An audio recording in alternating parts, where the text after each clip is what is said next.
How many of you clap? How many of you know what ChatGPT is? There are things, and everyone in the audience should know this, there are things coming down the pipeline on the artificial intelligence front that are just going to make your hair stand on end within the next year, because there is so much transformation going on in that domain, and that's been the case particularly for the last 6 months, that it's almost unimaginable.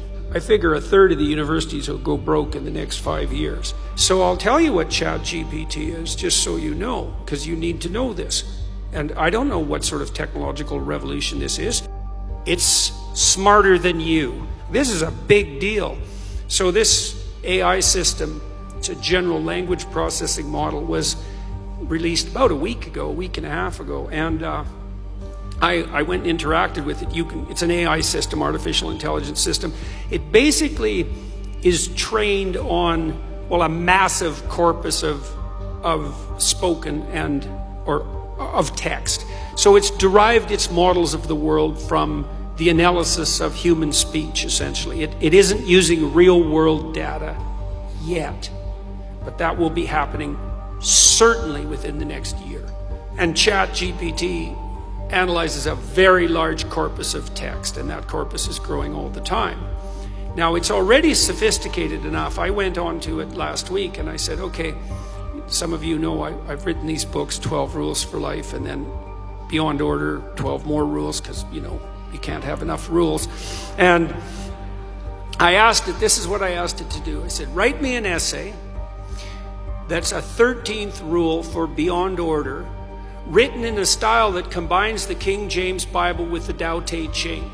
That's pretty difficult to pull off, Any one of those things is hard. The intersection of all three, that's impossible. Well, it wrote it in about 3 seconds, 4 pages long, and it isn't obvious to me, for better or worse, that I would be able to tell that I didn't write it. Right.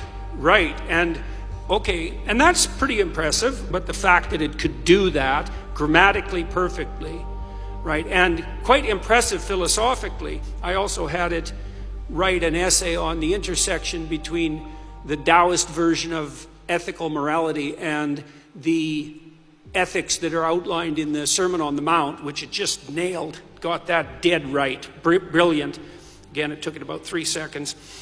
There was a computer engineer who purported to work for Tesla. He asked ChatGPT, he said, look, I work for Elon Musk, but I haven't been doing much for the last week, so I need you to write me 10 bullet points about what I probably would have done as a engineer at Twitter. What 10 things did I do last week that were productive and valuable? And if you don't mind, write me the accompanying computer code that goes with each project.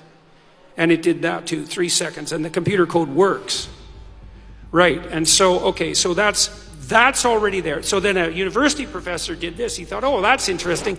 Any student will be able to write any essay on any topic with ChatGPT. And someone gave it an SAT, by the way, and it scored about as well as the average student in a well-functioning public university. So that's how smart it is. So that's basically an IQ test. He said, write me an essay, gave it a topic, wrote the essay. He said, now grade it. He said, if we can automate the students, we should be able to automate the professors too.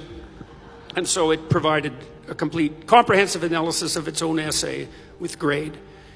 It wrote, someone else asked it, write the screenplay and describe the characters for the next $900 million Hollywood blockbuster. It's like, bang, plot, characterizations. Then someone else took the descriptions of the actors and said, generate photorealistic computer images for each actor.